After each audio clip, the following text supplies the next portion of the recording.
Bismillahirrahmanirrahim. Assalamualaikum warahmatullahi wabarakatuh. Insyaallah pada kesempatan kali ini kita akan melanjutkan materi setelah kemarin kita membahas tentang respirasi aerob di tahapan pertama, yaitu mengenai glikolisis ya. Setelah selesai kita membahas tentang glikolisis kemarin, bahwa substrat dari glikolisis itu dia glukosa yang memiliki karbonnya itu adalah 6, dipecah di dalam glikolisis kemarin dengan 10 reaksi, dia membentuk 2 asam piruvat. Nah, selain 2 asam piruvat juga dihasilkan 2 ATP dan 2 NADH.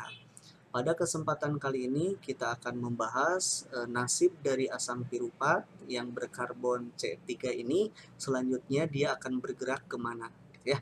Nah, proses yang kedua setelah terbentuknya asam piruvat di sitoplasma, maka asam piruvat dia akan segera masuk ke reaksi kedua, yaitu dekarboksilasi oksidatif ya. Nah, pada reaksi ini nanti asam piruvat akan dirubah menjadi asetil-CoA, tentu dengan produk sampingan berupa CO2 dan NADH. Nah, seperti apa prosesnya? Hari ini kita akan membahasnya. Oke, baik. Berbicara tentang oksidatif dekarboksilasi atau dekarboksilasi oksidatif, gitu ya. Berbicara pada reaksi yang kedua ini, bahwa dia merupakan suatu proses pengubahan ya. Apa yang diubah? Semua senyawa, semua molekul hasil dari glikolisis itu semuanya akan masuk ke reaksi yang kedua ini ya. Berarti substrat yang dipecah oleh DO ini atau dekarboksilasi oksidatif ini adalah 2 molekul asam piruvat hasil dari glikolisis ya.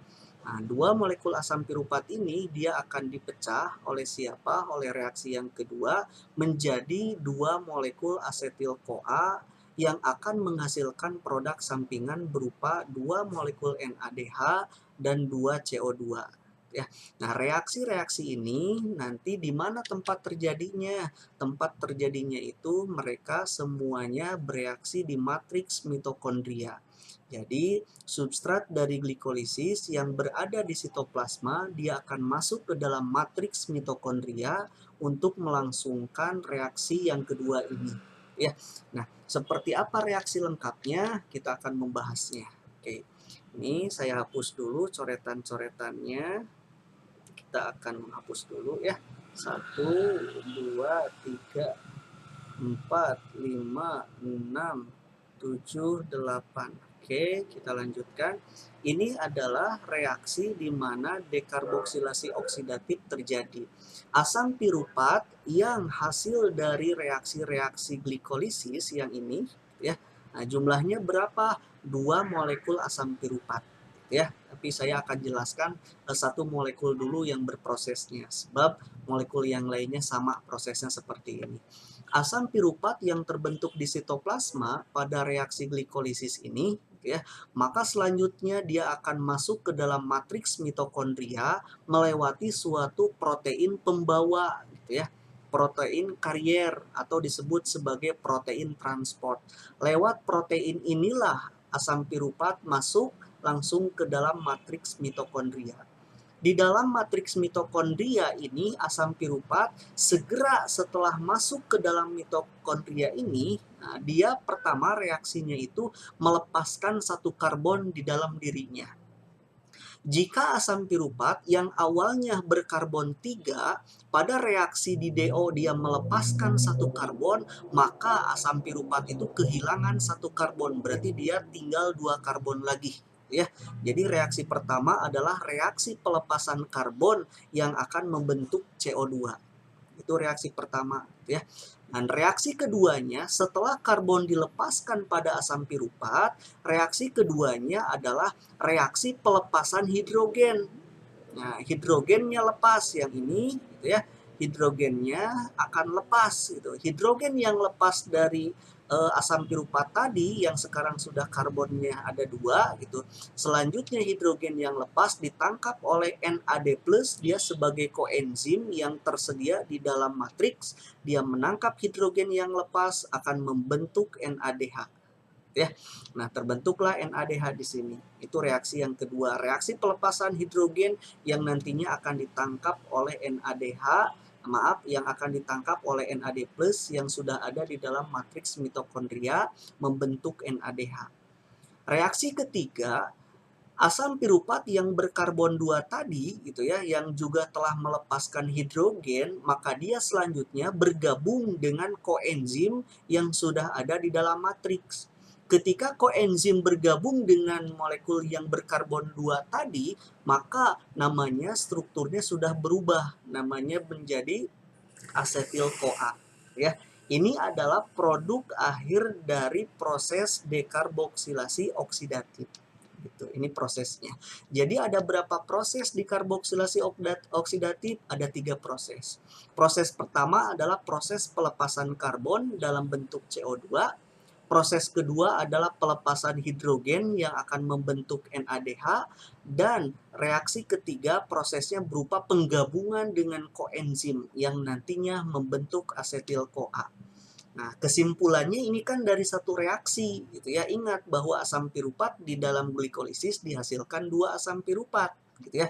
Jadi kalau disimpulkan, apa hasil dari DO atau dekarboksilasi oksidatif? Maka kalau diminta asetil-CoA-nya ada berapa? Asetil koenzim A-nya dikarenakan satu reaksi menghasilkan satu asetil-CoA, berarti kalau 2 asam piruvat dia akan menghasilkan 2 asetil-CoA. Ya. Yang kedua, NADH.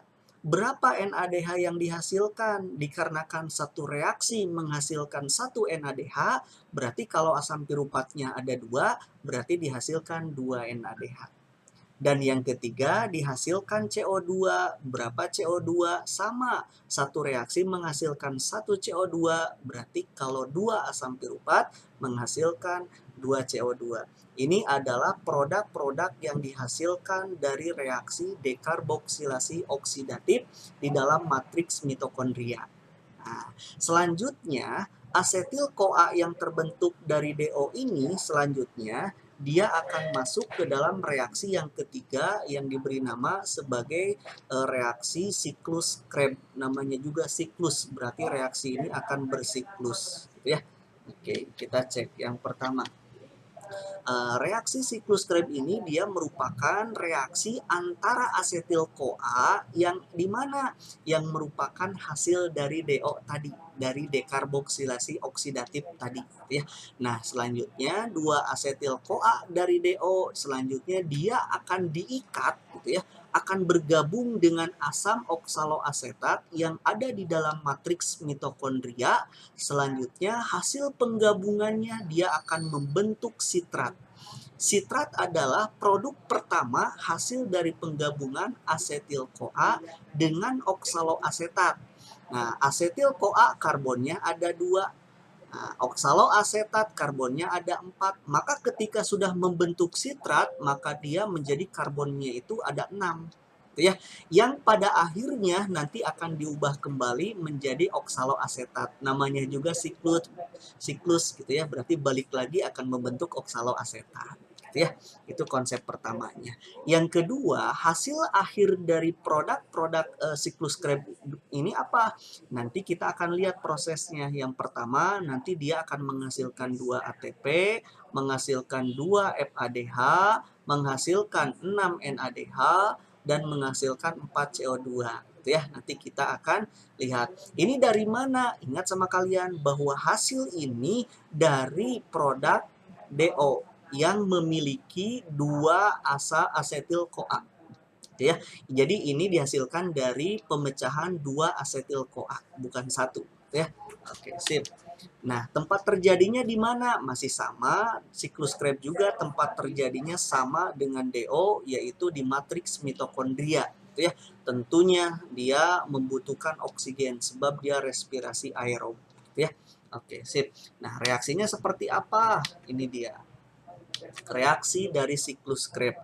Oke, maaf saya hapus dulu coretan-coretannya biar kelihatan enak dijelaskannya ya. Oke, saya hapus dulu. 1, 2, 3, 4, 5, 6, 7, 8, 9. Oke, siap.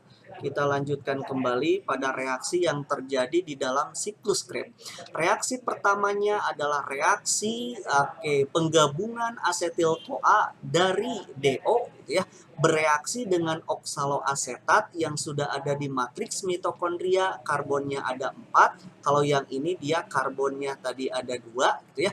Menggabungkan oksaloasetat dengan asetil-CoA, bantuan enzim yang disebut sebagai sitrat sintetase. Awas. Enzim pertama yang diperlukan di dalam proses siklus Krebs adalah sitrat sintetase. Enzim ini dia menyatukan oksaloasetat dengan asetil-CoA, lanjut dia akan melepaskan CoA. Setelah CoA lepas ini atau koenzim A ini dia lepas dari asetil-CoA, maka dia akan membentuk produk pertama namanya sitrat. Itu yang pertama. Yang kedua, sitrat yang terbentuk yang berkarbon 6 barusan dia segera dipecah gitu ya oleh enzim yang kedua namanya akonitase. Nah, setelah akonitase dia memecah sitrat, maka dia akan berubah menjadi produk selanjutnya namanya isositrat ya. Nah, selanjutnya isositrat yang sudah terbentuk dia juga sama mengalami proses kimiawi oleh enzim selanjutnya namanya isositrat dehidrogenase. Apa berarti di sini ada pelepasan hidrogen dari sitrat. Jadi hidrogen dari sitrat lepas nanti ditangkap oleh NAD+ akan membentuk NADH. Satu. Yang kedua, dia akan melepaskan karbon di dalam dirinya. Awalnya 6C, maka ketika melepaskan satu karbon, maka dia strukturnya bukan isositrat lagi. Lalu jadi apa? Jadi alpha ketoglutarat yang berkarbon 5. Gitu ya, melepas satu karbonnya. Nah, alpha ketoglutarat ini selanjutnya dia akan dipecah oleh enzim alpha ketoglutarat gitu, dehidrogenase yang sama dengan reaksi sebelumnya. Artinya melepaskan satu hidrogen dari dalam dirinya nanti ditangkap oleh NAD+ membentuk NADH. Nah, yang kedua, karbon di dalam alpha ketoglutarat juga dilepaskan satu karbon, berarti dia berubah lagi, tidak lagi 5 karbon dikarenakan ada karbon yang lepas, dia akan berubah menjadi 4 karbon. 4 karbon ini dia bergabung dengan koenzim kembali, maka berubah namanya menjadi suksinil-CoA. Gitu ya. Nah, suksinil-CoA selanjutnya dia dipecah oleh suatu enzim baru namanya suksinil-CoA sintetase gitu. Nanti dia akan melepaskan koenzimnya yang barusan bergabung dilepaskan kembali gitu ya. Nah, proses pelepasan CoA, reaksi-reaksi yang melibatkan suksinil-CoA berubah menjadi suksinat ini itu dia prosesnya diperlukan penggabungan antara GDP dengan fosfat akibatnya membentuk GTP gitu ya. GTP itu dia setara sama dengan ATP sebetulnya. Nanti GTP ini dia fosfatnya melepaskan satu ditangkap oleh ADP, dia akan membentuk energi. Jadi perubahan dari suksinil menjadi suksinat dibentuk suatu ATP gitu ya. Berapa jumlahnya? Ini satu dari satu reaksi.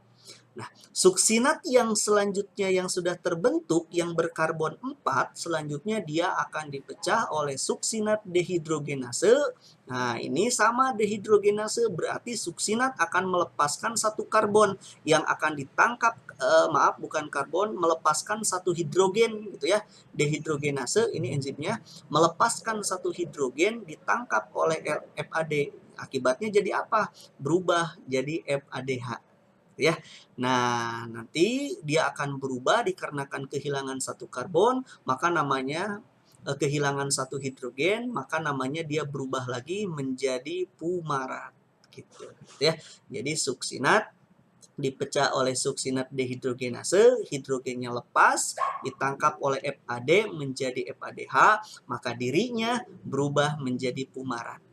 Fumarat yang terbentuk selanjutnya dia bereaksi dengan air, ini bantuan air oleh enzim fumarase, sebab fumarase ini dia bisa bekerja ketika dengan dibantu air. Jadi kalau airnya tidak ada, fumarase dia tidak bisa memecah suatu substrat gitu ya. Jadi fumarase dibantu oleh air mengubah fumarat menjadi malat. Nah, ini dia.